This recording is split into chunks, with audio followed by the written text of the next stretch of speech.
അമ്മയ്ക്കും ദേവിമാതാവിനും ഒരുപാട് നന്ദി. എൻ്റെ പേര് ലബ്ന. ഞാൻ വരുന്നത് പാറപ്പുറം കാഞ്ഞൂർ ഇടവകയിൽ നിന്നാണ്. ഞാൻ തീർത്ഥാടന ഉടമ്പടി എടുക്കുന്നത് 2023 ഡിസംബറിലാണ്. ഒത്തിരി അനുഗ്രഹങ്ങൾ മാതാവ് എനിക്ക് തന്നിട്ടുണ്ട്. ഞാൻ 3.5 വർഷമായിട്ട് UK ഒരാളാണ്. 2024 ഡിസംബറിൽ എൻ്റെ വിസ എക്സ്പയർ ആയി. ഞാൻ ഡിസംബർ 30 എക്സ്പയർ ആയത്. സോ ഞാൻ വർക്ക് ചെയ്യുന്ന ഹോമിൽ വിസ റിന്യൂ ചെയ്യാനായിട്ട് ഞാൻ അപ്ലൈ ചെയ്തു. പക്ഷെ അവർ പറഞ്ഞു ഇപ്പോൾ UK നിയമങ്ങൾ മാറുന്നതുകൊണ്ടും വിസ പ്രോബ്ലംസ് ഉള്ളതുകൊണ്ടും ക്യാഷ് ഇഷ്യൂസ് ഉള്ളതുകൊണ്ടും അവർക്ക് വിസ എനിക്ക് തരുവാനായിട്ട് സാധിക്കില്ല എന്ന് പറഞ്ഞു. ഞാൻ ഒരുപാട് തകർന്നു പോയി. ഞാൻ മാതാവിനോട് ഒരുപാട് പ്രാർത്ഥിച്ചു. ഇനി ഇതല്ല എൻ്റെ ജീവിതം, ഇനി ഞാൻ തിരിച്ചു വന്ന് വേറെ എന്തെങ്കിലും ചെയ്യണോ എന്നുള്ള ചിന്തകളായിരുന്നു എനിക്ക്. ഞാൻ എന്നിട്ട് മാതാവിനോട് ശക്തമായി പ്രാർത്ഥിച്ചു. വീട്ടിലേക്ക് വിളിച്ചു പറഞ്ഞു. പപ്പയും മമ്മി ഇവിടെ വന്ന് പ്രാർത്ഥിച്ചു. 2024 ഡിസംബർ 28 ഞാൻ തിരിച്ചു പോരാനുള്ള ടിക്കറ്റ് ബുക്ക് ചെയ്തു, ഫ്ലൈറ്റ് ടിക്കറ്റ് ബുക്ക് ചെയ്തു. ഡിസംബർ 23 ഞാൻ ഓഫീസിലേക്ക്, ഞാൻ വർക്ക് ചെയ്യുന്ന ഒരു ഹോം കെയറിലാണ് വർക്ക് ചെയ്യുന്നത്. ഞാൻ ഹോം കെയറിൽ വർക്ക് ചെയ്യുന്ന ഓഫീസിലേക്ക് ഞാൻ മെയിൽ അയക്കുവാണ്. ഞാൻ എക്സിറ്റ് ആവുകയാണ്, എനിക്ക് എക്സിറ്റ് ഇൻ്റർവ്യൂ വേണം. സോ ക്രിസ്മസ് ആയതുകൊണ്ട് ന്യൂ ഇയർ ആയതുകൊണ്ടും 23 ഓഫീസിൻ്റെ ലാസ്റ്റ് ഡേറ്റ്. പിന്നെ ന്യൂ ഇയർ കഴിഞ്ഞിട്ട് ഓഫീസ് ഓപ്പൺ ആവുകയുള്ളൂ. അപ്പോൾ അവരെന്നോട് പറഞ്ഞു, അവരാദ്യം എനിക്ക് വിസ തരില്ല എന്ന് പറഞ്ഞാണ്. പക്ഷേ ഞാൻ വീണ്ടും അവരോട് എക്സിറ്റ് ഇൻ്റർവ്യൂവിന് മെയിൽ അയച്ച സ്ഥിതിക്ക് അവരെന്നോട് പറഞ്ഞു ഹാഫ് ആൻ അവറിനുള്ളിൽ ഓഫീസിലെത്തുവാണെങ്കിൽ നമുക്കിതിനെപ്പറ്റി ഡിസ്കസ് ചെയ്യാമെന്ന് പറഞ്ഞു. സോ ഞാൻ മാതാവിൻ്റെ ഉടമ്പടി കാശ് രൂപവും ഉപ്പുമായിട്ട് ഞാൻ ഓഫീസിലേക്ക് വേഗം ചെന്നു. ഞാൻ ഓഫീസിൻ്റെ ഫ്രണ്ടിൽ ഉപ്പ് വിതറി വിശ്വാസ പ്രമാണം ചൊല്ലി പ്രാർത്ഥിച്ചു. അവിടെ ചെന്നപ്പോൾ കോർഡിനേറ്റർ എന്നോട് സംസാരിച്ചു, നീ ഒരു നല്ല വർക്കറാണ്, 3.5 year ആയിട്ട് നീ ഇവിടെ വർക്ക് ചെയ്യുന്നു. സോ നിന്നെ വിടാൻ ഞങ്ങൾക്ക് താല്പര്യമില്ല, പക്ഷേ ഇങ്ങനത്തെ ഇഷ്യൂ ഉള്ളതുകൊണ്ട് ഒരു 3 more months അവർക്ക് ആവശ്യമായിട്ടുണ്ട്. സോ ഏപ്രിൽ വരെ UK എങ്ങനെയെങ്കിലും നിൽക്കുവാണെങ്കിൽ നിനക്ക് ഏപ്രിൽ ആകുമ്പോഴത്തേക്കും വിസ അപ്ലൈ ചെയ്ത് തരുമെന്ന് പറഞ്ഞു. സോ ഞാൻ എഗെയിൻ സോളിസിറ്ററെ വിളിച്ചു. വക്കീലിൻ്റെ നിർദ്ദേശപ്രകാരം വക്കീൽ പറഞ്ഞു നമുക്കൊരു അപ്ലൈഡ് സ്റ്റാറ്റസ് ആപ്ലിക്കേഷൻ ഇട്ടിട്ട് 3 months നമുക്കിവിടെ നിൽക്കാം, നിന്നിവിടെ ഞാൻ പിടിച്ചു നിർത്താം. സോ ഏപ്രിൽ ആകുമ്പോഴത്തേക്കും നിനക്ക് വിസ ലഭിക്കുവാണെങ്കിൽ 3 months ഇവിടെ നിൽക്കാനുള്ള വഴി സോളിസിറ്റർ വഴി ശരിയാക്കി തരാമെന്ന് പറഞ്ഞു. അങ്ങനെ ഞാൻ സോളിസിറ്ററും വഴി ഫസ്റ്റ് സോളിസിറ്റർ എന്നോട് റിക്വസ്റ്റ് ചെയ്തത് ഫീ വേവർ എന്നൊരു വിസ ആപ്ലിക്കേഷനാണ്. ഞാൻ അതിനൊട്ടും വാലിഡ് അല്ല. കാരണം ഫീ വെയർ എന്ന് പറയുന്നത് അവിടെ നിൽക്കാൻ പറ്റാത്ത അല്ലെങ്കിൽ റെഫ്യൂജികൾ അങ്ങനെയുള്ളവർക്ക് പറ്റുന്നൊരു വിസയാണ്. ബട്ട് നമുക്ക് അപ്ലൈഡ് സ്റ്റാറ്റസിൽ അത്രയും ടൈം കൺസ്യൂം ചെയ്യാൻ പറ്റുമല്ലോ എന്ന് പറഞ്ഞിട്ട് ഫസ്റ്റ് ഫീ വേവർ വിസയാണ് ഇടുന്നത്. അതെന്തായാലും റിജക്ഷൻ ആയിരിക്കും. അങ്ങനെ ഫെബ്രുവരി 10 ഫീ വേവർ ഡിസിഷൻ ലെറ്റർ വന്നു, റിജക്ഷനായി. വിത്തിൻ 10 days UK എക്സിറ്റ് ആവണം. സോ ഞാൻ വീണ്ടും ഓഫീസിൽ പോയി സംസാരിച്ചു, നിങ്ങൾ എനിക്കിപ്പോൾ വിസ തരണം, അല്ലെങ്കിൽ എനിക്കിപ്പോൾ എക്സിറ്റ് ആവണം, അല്ലെങ്കിൽ നെക്സ്റ്റ് ഓപ്ഷൻ FLR എന്ന് പറഞ്ഞ ആപ്ലിക്കേഷനാണ്. സോ അപ്പോൾ ഓഫീസുകാർ വീണ്ടും പറയാണ് നിനക്ക് FLR ആപ്ലിക്കേഷൻ വഴി മൂവ് ചെയ്യാം, നിനക്ക് ഏപ്രിൽ ആവേണ്ട വിസ തരാൻ പറ്റത്തില്ല. സോ FLR ആപ്ലിക്കേഷൻ ഇട്ട സോളിസിറ്റർ പറഞ്ഞു 3 more months നമുക്ക് വീണ്ടും കിട്ടും. സോ നീ FLR ആപ്ലിക്കേഷൻ ഇട്. സോളിസിറ്ററിൻ്റെ വാക്ക് പ്രകാരം ഞാൻ വീണ്ടും FLR ആപ്ലിക്കേഷൻ ഇട്ടു. അതിനൊരു 4 lakh നമുക്ക് ആവശ്യമായിട്ടുണ്ട്. അത് റീഫണ്ടബിൾ ആണ് നമുക്ക് വിസ കിട്ടിയാൽ. സോ ഞാൻ 4 lakh വെച്ച് FLR ആപ്ലിക്കേഷൻ ഇട്ടു. നമുക്ക് 3 months FLRൻ്റെ ആപ്ലിക്കേഷൻ്റെ പ്രോസസ്സ് എങ്കിലും സ്റ്റാർട്ട് ചെയ്യുക. എൻ്റെ നിർഭാഗ്യവശാൽ വിത്തിൻ 1 month മാർച്ച് 15 മുന്നേ വിസ ഓഫീസിൽ എൻ്റെ അടുത്ത് ഹാജരാകും പറഞ്ഞു. FLRൽ എന്താ സംഭവം എന്ന് ചോദിച്ചാൽ നമ്മളവിടെ ഹാജരായ ഒന്നല്ലെങ്കിൽ വിത്തിൻ സെക്കൻഡ് അവരെന്നെ UK നിന്ന് എക്സിറ്റ് ആക്കും, അല്ലെങ്കിൽ അവരെൻ്റെ പാസ്പോർട്ട് മേടിച്ച് വെച്ച് 2 year എനിക്കവിടെ വിസ തരും. അങ്ങനെയാണ് ഉണ്ടാവുക. അപ്പോൾ ഞാൻ വീണ്ടും ഓഫീസിൽ പറയുവാണ് എനിക്ക് മാർച്ച് 15 മുന്നേ വിസ COS അവർ ഇഷ്യൂ ചെയ്യണം, അവരുടെ വർക്കറായിട്ട് എനിക്ക് ഇഷ്യൂ ചെയ്യണം, അല്ലെങ്കിൽ ഞാൻ UK നിന്ന് എക്സിറ്റ് ആവും. പിന്നെ ഓൾറെഡി ഒരു ഫീ വേവർ ആപ്ലിക്കേഷൻ ഇട്ടതുകൊണ്ട് അതൊരു വിസ റിജക്ഷൻ ആണ്. സോ എനിക്ക് UK പോലത്തെ ഒരു കൺട്രീനെ ഒരിക്കലും കാണാൻ പറ്റത്തില്ല. സോ ഓൾറെഡി ഒരു റിജക്ഷൻ വന്നതുകൊണ്ട് അപ്പോൾ ഓഫീസുകാർ വീണ്ടും പറയാണ് നമുക്ക് ടൈം ഉണ്ടല്ലോ, നമുക്ക് നോക്കാം. അങ്ങനെ അവരൊരു ഉത്തരം തരുന്നില്ല. സോ ഞാൻ വീണ്ടും മാതാവിനോട് ശക്തമായി പ്രാർത്ഥിച്ചു. വീട്ടിൽ വിളിച്ചു പറഞ്ഞു, മമ്മി പപ്പയെ കൃപാസനത്തിൽ വന്ന് പ്രാർത്ഥിച്ചു. ഞാൻ കൃപാസനത്തിൽ മാതാവിനോട് പ്രാർത്ഥിച്ചു. അങ്ങനെ അവർ മാർച്ച് 13 ആയപ്പോൾ എൻ്റെ അടുത്ത് പറയണം ഓഫീസിലേക്ക് ഇമ്മീഡിയറ്റ് ആയിട്ട് വരാൻ. അവിടെ ചെന്ന് കഴിഞ്ഞപ്പോൾ അവർ വീണ്ടും കോർഡിനേറ്ററും മാനേജറും ഫ്രണ്ടിലിരിക്കുവാണ്, ഞാനും ഇരിക്കുവാണ്. ഞാൻ മാതാവിൻ്റെ കാശുരൂപവും ഉടമ്പടി തൈലമൊക്കെ പറ്റിയിരിക്കുന്നേ. ഉപ്പെൻ്റെ കയ്യിൽ അവർ കാണാതെ ചുരുട്ടി പിടിച്ചു. ഞാൻ അവരോട് വീണ്ടും സംസാരിക്കുകയാണ്. അവർ വിത്തിൻ സെക്കൻഡ് വീണ്ടും പറയാണ് സോറി തരാൻ പറ്റത്തില്ല.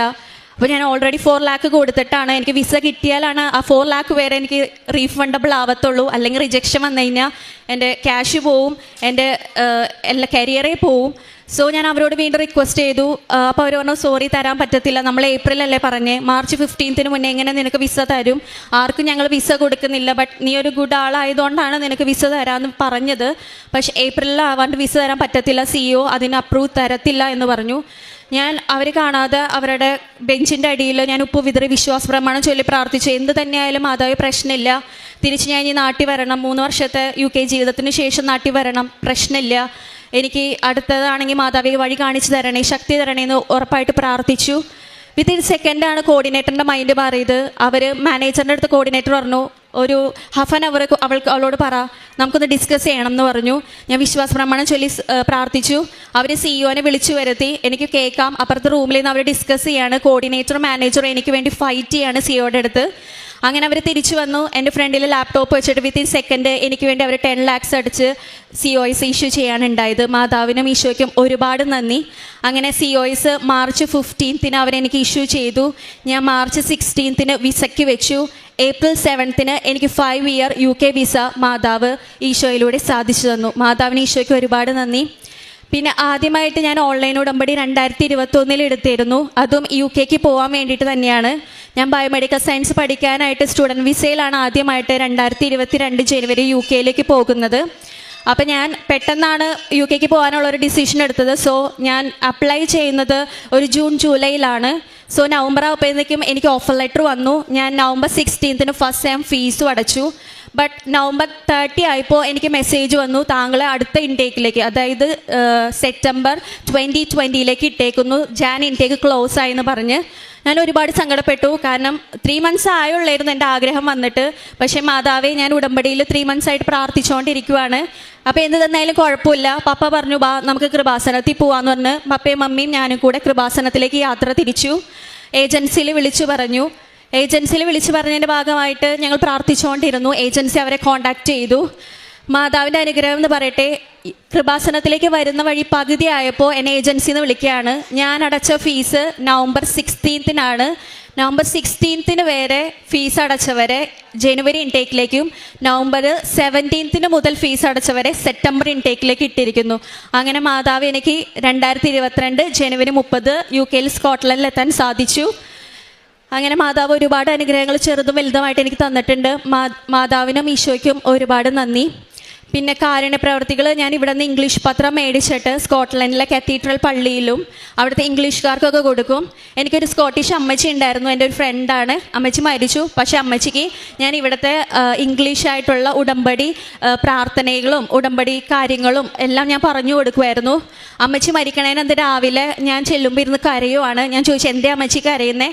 അപ്പോൾ സ്കോട്ടിഷ് അമ്മച്ചി എൻ്റെ അടുത്ത് പറയാണ്, നിൻ്റെ മാതാവ് ഗ്രേ കളർ മാതാവിനെ ഞാൻ സ്വപ്നം കണ്ടു, ഗ്രേ കളർ മാതാവ് എന്ന് എന്നെ വിളിച്ചു, നിന്നെയും കണ്ടു കൂടെ, മാതാവ് ഞാൻ അലാറം വെക്കാൻ മറന്നുപോയി, സോ മാതാവ് എന്നെ വിളിച്ചു ഉണർത്തിയ ലബ്ന എന്ന് പറഞ്ഞ് എന്നെ കെട്ടിപ്പിടിച്ച് ഒരുപാട് കരഞ്ഞു. പിന്നെ അമ്മച്ചിക്ക് പെട്ടെന്ന് അറ്റാക്ക് വരാനുണ്ടായത്. അമ്മച്ചി അത് കഴിഞ്ഞ് പിന്നെ ഹോസ്പിറ്റലൈസ്ഡ് ആയി. അങ്ങനെ മാതാവിൻ്റെ കാര്യങ്ങൾ ഞാൻ എല്ലാവർക്കും ഷെയർ ചെയ്യും. അവിടുത്തെ മലയാളീസിന് ഞാൻ മാതാവിൻ്റെ കാര്യങ്ങൾ പറഞ്ഞു കൊടുക്കും. പിന്നെ ഉടമ്പടി എടുക്കാൻ അറിയാത്തവർക്ക് ഓൺലൈൻ ഉടമ്പടി എടുത്ത് ഞാൻ സഹായിക്കാറുണ്ട്. പിന്നെ ഞാൻ അച്ഛൻ പറയുന്ന കാര്യങ്ങൾ ഡെയിലി ബ്രെഡ് എല്ലാ ദിവസവും കാണാറുണ്ട്, പറ്റുന്നതൊക്കെ ഓൺലൈനായിട്ട് കാണാറുണ്ട്. എല്ലാ ദിവസവും ട്യൂസ്ഡേ അച്ഛൻ്റെ പ്രസംഗം ഞാൻ ഹെഡ്സെറ്റ് വെച്ചപ്പോൾ ജോലി ഉണ്ടെങ്കിൽ പോലും ഞാൻ ലൈവായിട്ട് എനിക്ക് കേൾക്കണമെന്ന് ഭയങ്കര നിർബന്ധമാണ്. സോ ഞാൻ ജോലി ഉണ്ടെങ്കിൽ പോലും അഡ്ജസ്റ്റ് ചെയ്ത് അത് കേൾക്കാറുണ്ട്. പിന്നെ എല്ലാവർക്കും ഷെയർ ചെയ്യാറുണ്ട്. പിന്നെ സാക്ഷ്യങ്ങൾ ഞാൻ ഇപ്പോൾ ബസ്സിലാണെങ്കിലും അല്ലെങ്കിൽ കാണുന്നവരോടൊക്കെ എൻ്റെ സാക്ഷ്യങ്ങൾ ഞാൻ പറയാറുണ്ട്. പിന്നെ മാതാവിനോട് കൂടുതൽ പ്രാർത്ഥിക്കുന്നതിന് ഫലമായിട്ട് ഇങ്ങനെ ചില ആൾക്കാർക്ക് നമ്മൾ ചിലപ്പോൾ ഇഷ്ടപ്പെടുന്നു വരത്തില്ല, അങ്ങനെ കുറേ ഇൻസൾട്ടൊക്കെ നേരിട്ടിട്ടുണ്ട്. ഇങ്ങനെ പ്രാർത്ഥിക്കണോ എന്തിനാണ് എങ്ങനത്തെ രീതിക്ക്. പക്ഷേ ഞാൻ മാതാവിനോട് ശക്തമായി പ്രാർത്ഥിച്ച് എന്നെ ഒറ്റപ്പെടുത്തിയിട്ടൊക്കെ അവസ്ഥകൾ ഉണ്ടായിട്ടുണ്ട്. പിന്നെ എന്താ ഉടമ്പടി തൈലം ഞാൻ പ്രാർത്ഥിക്കും. ഈ അസുഖങ്ങളൊക്കെ വരുന്നവർക്ക് അല്ലെങ്കിൽ പനി, എൻ്റെ ഫ്രണ്ട്സിന് എന്തെങ്കിലും പനിയൊക്കെ വരാണെങ്കിൽ ഞാൻ വിശ്വാസ പ്രമാണം ചൊല്ലി ഉടമ്പടി തൈലം പുരട്ടി പ്രാർത്ഥിക്കാറുണ്ട്. പിന്നെ ഞാൻ മമ്മീനെ വിളിച്ച് പറഞ്ഞ് ക്യാഷ് അയച്ചു കൊടുക്കും. മമ്മി ഇവിടെ ചോറും പൊതിയും പിന്നെ പാവപ്പെട്ടവർക്ക് ഫീസൊക്കെ അടയ്ക്കാൻ ക്യാഷ് കൊടുത്ത് സഹായിക്കാറുണ്ട്. മാതാവിന് ഈശോയ്ക്കും ഒരുപാട് നന്ദി. സങ്കീർത്തനങ്ങൾ 91 9 മുതൽ 11 വരെ തിരുവചനങ്ങൾ. നീ കർത്താവിൽ ആശ്രയിച്ചു, അത്യുന്നതനിൽ നീ വാസമുറപ്പിച്ചു. നിനക്ക് ഒരു തിന്മയും ഭവിക്കുകയില്ല, ഒരനർത്ഥവും നിൻ്റെ കൂടാരത്തെ സമീപിക്കുകയില്ല. നിൻ്റെ വഴികളിൽ നിന്നെ കാത്തുപരിപാലിക്കുവാൻ അവിടുന്ന് തൻ്റെ ദൂതന്മാരോട് കൽപ്പിക്കും. ലബ്ന ബിലേജു എന്ന ഈ മകൾ തൻ്റെ ഉടമ്പടി ജീവിതത്തിൻ്റെ വലിയ സാക്ഷ്യങ്ങളാണ് നമ്മോട് പങ്കുവച്ചത്. മകൾ സൂചിപ്പിച്ച സാക്ഷ്യം വിദേശത്ത് UK-യിൽ മകളുടെ വിസ തീരുന്ന കാലത്തിൽ അത് നീട്ടിക്കിട്ടുവാനായുള്ള പരിശ്രമത്തിൽ മകൾ നേരിട്ട പ്രതിസന്ധിയാണ്. യാതൊരു തരത്തിലും വിസ അത് നീട്ടിക്കിട്ടാതെ നാട്ടിലേക്ക് മടങ്ങേണ്ടി വരും എന്ന അവസ്ഥയിലേക്ക് മകൾ എത്തിച്ചേരുന്നുണ്ട്. ഏതാനും ദിവസങ്ങൾ മാത്രമാണ് അവിടുന്ന് എക്സിറ്റ് അടിക്കുവാനുള്ളത്. ആ ദിവസങ്ങളിൽ അമ്മ മാതാവ് ശക്തമായി എങ്ങനെ ഇടപെട്ടു, അനുവദിക്കില്ല എന്ന് പറഞ്ഞ വിസ എങ്ങനെ അനുവദിക്കുന്നതിന് വേണ്ടി സാഹചര്യങ്ങൾ ക്രമീകരിച്ചു. അവിടെ ഓഫീസിൽ ചെന്ന് ആദ്യം തന്നെ നിനക്കിപ്പോൾ വിസ നൽകുവാൻ സാധിക്കില്ല, സോറി എന്ന് ആ ഏറ്റവും ഉത്തരവാദിത്തപ്പെട്ടവർ മകളോട് പറയുമ്പോൾ അവിടെ തന്നെയുള്ള മറ്റു 2 കോർഡിനേറ്റേഴ്സ് മകൾക്ക് വേണ്ടി CAയോട് വളരെ ശക്തമായി ആർഗ്യൂ ചെയ്യുന്നത്. അങ്ങനെ മകൾക്കത് ഏതാനും ദിവസങ്ങൾക്കുള്ളിൽ വിസ അടിച്ച് കിട്ടുന്നത്, മകൾക്ക് വേണ്ടി 10 ലക്ഷം രൂപ കമ്പനി അവിടെ COസിനായി അടയ്ക്കുന്നത്, ഇതെല്ലാമാണ് മകൾ സാക്ഷ്യപ്പെടുത്തിയത്. ഒരു വാക്കുപോലും അതിൽ ചെറിയ കാര്യമല്ല. കാരണം ജീവിതം ഏതാണ്ട് വിദേശത്ത് തീരുന്നു, തൻ്റെ വിസയിൽ ഒരു റിജക്ഷൻ വന്നു, അടുത്തത് വന്നാൽ ഇനി യൂറോപ്യൻ രാജ്യത്തേക്ക് തന്നെ എത്തുക വളരെ പ്രയാസകരമാകും. ഇത്ര നാൾ പഠിച്ചത്, അവിടെ ചെന്ന് പഠിച്ചത്, ജോലിയായത്, വലിയ സാമ്പത്തികമായ ഭാരങ്ങൾ, അതെല്ലാം തലക്കുമീതെ നിൽക്കുമ്പോഴാണ് കൃപാസന മാതാവ് എത്ര ലഘുവായി ഭാരങ്ങളെല്ലാം ഏറ്റെടുത്ത് എത്ര സുന്ദരമായി ദൂതന്മാരെ അയച്ച് കാര്യങ്ങൾ ക്രമീകരിച്ച് അവരുടെ ഉള്ളിൽ മാനസാന്തരം വരുത്തി മകൾക്ക് അനുകൂലമായി സ്നേഹിക്കുവാൻ തീരുമാനമെടുക്കുവാൻ, അവളെ അവരുടെ ഭാഗമാക്കുവാൻ വേണ്ടി അവൾക്ക് വിസ അനുവദിച്ചു കൊടുക്കുവാൻ പറഞ്ഞതിലും 1 മാസം നേരത്തെ അനുവദിച്ചു കൊടുക്കുവാൻ ഒക്കെ ദൈവികമായ ഇടപെടൽ അമ്മ മാതാവിൻ്റെ ഉടമ്പടിയിലൂടെ മകൾക്ക് ലഭിച്ചതിനെയാണ് സാക്ഷ്യപ്പെടുത്തുന്നത്. മകൾ പറഞ്ഞു, ആദ്യം UK-യിലേക്ക് പോകുന്നത് പോലും അമ്മ മാതാവിൻ്റെ തിരുനടയിൽ ഉടമ്പടി എടുത്ത് പ്രാർത്ഥിച്ചതിന് ശേഷമാണ്. അവിടെയും ഒരു ക്രൈസിസ് മകൾ നേരിട്ടിരുന്നു. അത് ജനുവരിയിലാണോ സെപ്റ്റംബറിലാണോ പോകാൻ പറ്റുക എന്നൊരു ക്രൈസിസ്. എന്നാൽ മകൾ പറയുന്നുണ്ട്, ഒരു ദിവസത്തെ വ്യത്യാസത്തിന് നവംബർ 16 വരെ പണമടച്ചവർക്ക് ജനുവരി ഇൻടേക്കിന് പോകാം, 17 മുതൽ പണമടച്ചവർക്ക് സെപ്റ്റംബർ ഇൻടേക്കിലേക്ക് മാറ്റിയെന്ന്. മകൾ 16-ന് പണമടച്ചു നിന്ന വ്യക്തിയാണ്.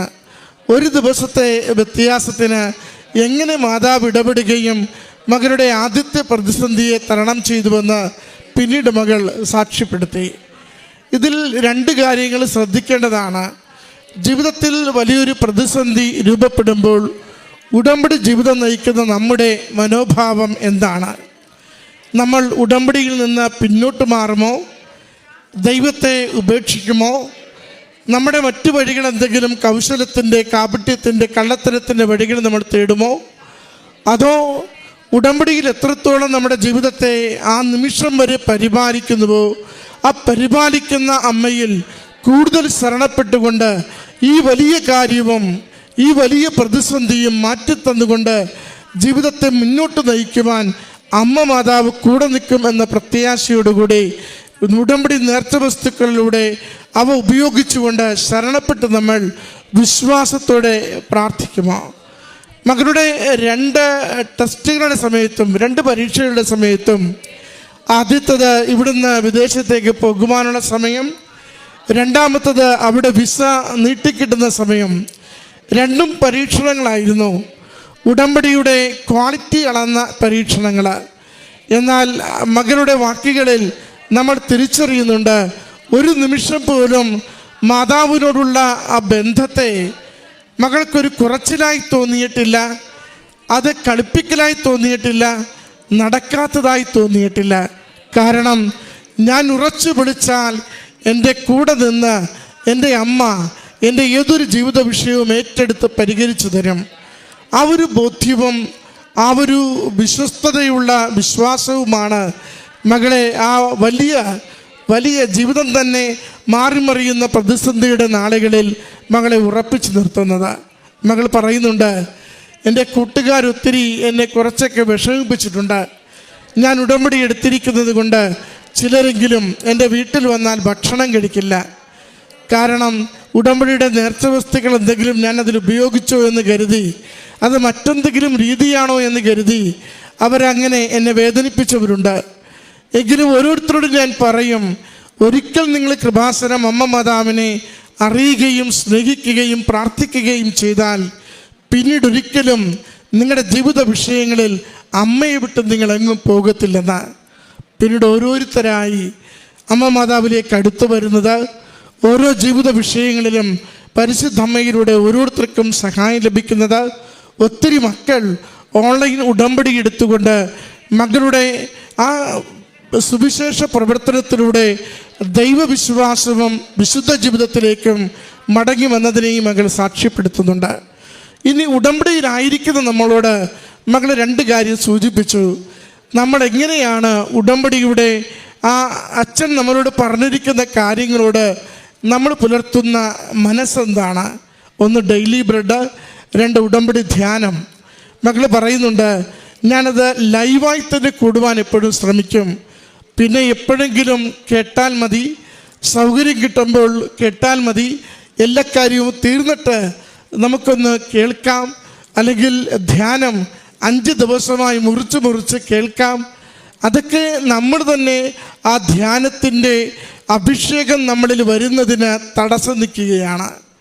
നമ്മൾക്ക് ഏറ്റവും പ്രധാനപ്പെട്ടത് ദൈവികമായ സന്ദേശം, ഈശോയുടെ വെളിപ്പെടുത്തലുകൾ ജോസഫ് അച്ഛനിലൂടെ നമുക്ക് കൈമാറുന്നുവെന്ന ആ ധ്യാനത്തിൻ്റെ നിമിഷങ്ങളിൽ പ്രാർത്ഥനാപൂർവം അമ്മ മാതാവിൽ ശരണപ്പെട്ടുകൊണ്ട് ഓരോ നിമിഷവും നമ്മൾ ചേരുവാൻ തയ്യാറാകുന്നുവെങ്കിൽ അത് നമുക്ക് അനുഗ്രഹത്തിനും സൗഖ്യത്തിനും ജീവിത വിശുദ്ധിക്കും പ്രത്യേക അഭിഷേകമായി മാറിക്കൊണ്ടിരിക്കും. മകൾ പറയുന്നുണ്ട്, ഞാൻ ജോലിയിലാണെങ്കിലും ഞാനത് ഈ ഹെഡ്ഫോൺ വെച്ച് അതൊക്കെ കേൾക്കുവാൻ എപ്പോഴും ഞാൻ ശ്രദ്ധിക്കുമായിരുന്നു. ആ 5:30ക്കുള്ള പ്രാർത്ഥന സ്ഥിരം ലൈവ് തന്നെ ഞാൻ എപ്പോഴും കൂടുമായിരുന്നു.